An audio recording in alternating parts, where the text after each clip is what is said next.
This news update is brought to you by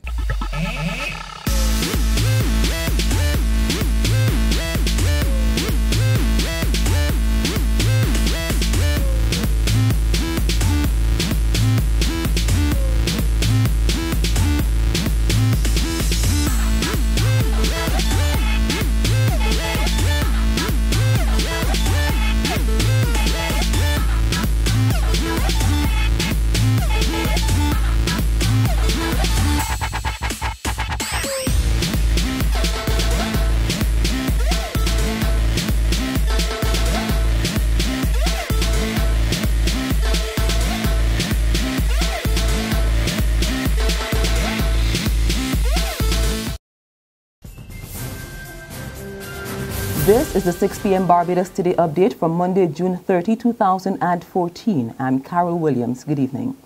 Dismissed workers of the National Conservation Commission aired their concerns before the Barbados Workers' Union. The union summoned today's meeting as it loses patience over the failure of the Employment Rights Tribunal to hear workers' case. The talks were still in progress up to news time.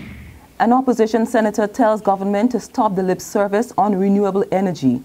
Wilfred Abrahams says government needs to begin offering more incentives on LED lights and other areas in order to lower costs in the country. Abrahams is also critical of the administration's removal of the fuel subsidy for public service vehicles earlier this year, charging that decisions are being made without proper thought. Meantime, Executive Director of the Barbados Renewable Energy Association, Clyde Griffith, is also not happy with how government is handling the sector. He says a greater level of urgency is needed to expand the industry and drive down costs. I still am satisfied that we are in crisis when it comes to the whole issue of getting it right in the renewable energy sector. Some people have been upset because I've said that, but it's true, we are still in a crisis. And the crisis stems from the fact that when we are paying over close to $1 billion a year, it will get there soon because of what's happening in Iraq, for instance. It will get there soon, and we can't afford it. We really cannot afford it in Barbados. In other news, leading players in the agriculture sector described the passing of agriculturalist Tyrone Power as a major loss. Power, a former president of the Barbados Agriculture Society and chairman of the Barbados Agricultural Development and Management Company, died on Friday. Chief Executive Officer of the BAS, James Paul, tells Barbados Today Power's contribution to the sector was unmatched. He was always very enthused about, agriculture in general, and he was, he basically was a very innovative farmer himself. He was prepared to try different things and new concepts in order to increase efficiency on his own farm. And, he had the passion for agriculture, which I guess, it was only natural because he came from a farming family. His father was into farming, and, and I think that basically he showed really a keen understanding of agriculture in itself and the importance that it had in terms of the economy. President of the Barbados Dairy and Beef Producers Association, Brian Allen, says Power left a strong legacy. Tyrone always had all the time in the world to give you advice on anything to do with dairy. He was very knowledgeable about dairy farming in general and animal husbandry. He kept animals from a very, very young age, from a boy.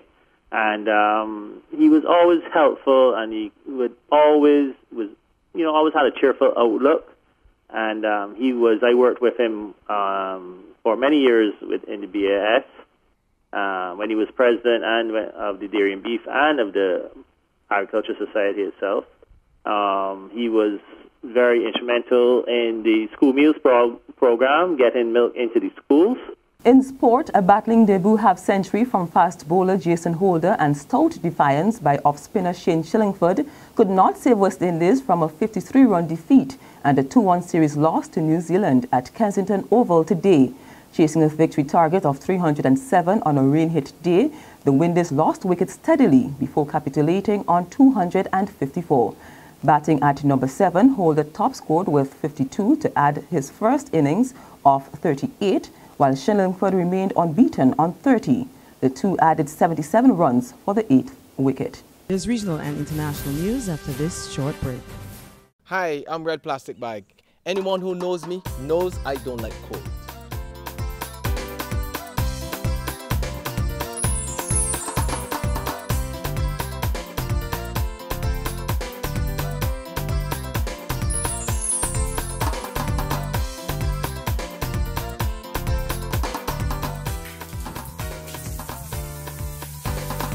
Sunshine reigns in my country. I love it. Get your sun power. To news from the region, Delta Airlines is refuting claims that one of its airplanes caught fire this morning at Jamaica's Norman Manley International Airport. According to reports, firefighters went on alert earlier today shortly after the Boeing MB-88 took off. But in a statement, the airline maintained that Flight 384, with service to Atlanta from Kingston, experienced a fluid leak.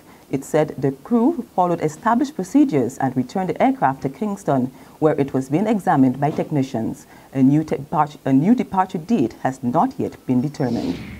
On the international scene, Israeli forces today recovered the bodies of 3 missing teenagers after nearly 3 weeks of searching. The boys between the ages of 16 and 19 were found in a field near Hebron. Officials say the teens were apparently shot soon after they were abducted on June 12 while hitchhiking. The kidnappers have not been caught. And on that note, we come to the end of the 6 p.m. Barbados Today update. We will be back tomorrow at 7 a.m. with another update. Until then, you can log on to www.barbadostoday.bb, subscribe to our e-paper, or you can like us on Facebook to get the latest news and sports. I'm Carol Williams. Have a great evening. This news update is brought to you by